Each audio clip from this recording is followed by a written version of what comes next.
কৃষ্ণ হরে কৃষ্ণ কৃষ্ণ কৃষ্ণ হরে হরে হরে রাম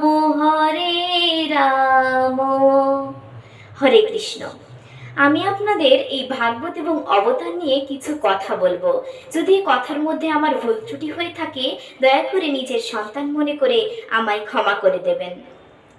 যুগে যুগে বিভিন্ন ধর্মে মহাপুরুষ আবির্ভূত হয়েছেন। যেমন সত্য যুগে নারায়ণ লক্ষ্মী আবির্ভূত হয়েছেন, ত্রেতা যুগে রাম সীতা, দ্বাপর যুগে রাধা কৃষ্ণ, কলি যুগে আমার শ্রী চৈতন্য মহাপ্রভু আবির্ভূত হয়েছেন। মহাপুরুষ রূপে রামকৃষ্ণ দেব, স্বামী বিবেকানন্দ, ক্ষুদিরাম, নেতাজি, স্বামী প্রভুপাদ, অনুকূল ঠাকুর, হযরত মুহাম্মদ সাল্লাল্লাহু আলাইহি সাল্লাম, বুদ্ধদেব, বামাদেব, ভগবতজি, যার একটি কথায় সারা বিশ্বকে তিনি জাগিয়ে তুলেছেন। হাই হ্যালো ছোড়ো, হরে কৃষ্ণ বলো। কি বললেন? হাই হ্যালো ছেড়ে দিয়ে হরে কৃষ্ণ বলতে বললেন।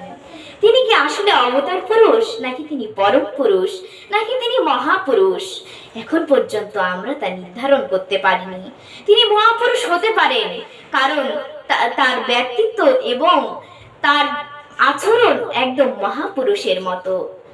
তার পিতামাতারও আচরণ অনেক ধর্মীয় মুখী এবং ধর্ম বিষয়ে নিত্যদিন সৎসঙ্গ করেন বলেই এরকম ভাগবতজির মতো একজন সুন্দর শিশু পেয়েছেন। এখানে হরিচাঁদ ঠাকুর সহ অন্যান্য ঠাকুরের লীলা প্রকাশ হয়েছেন। বিভিন্ন ধরনের লীলা, বাল্য লীলা প্রকাশ হয়েছেন। তো এই কথার মধ্যে যদি আমার কোনো ভুল ত্রুটি হয়ে থাকে ক্ষমা করে দেবেন। হরে কৃষ্ণ।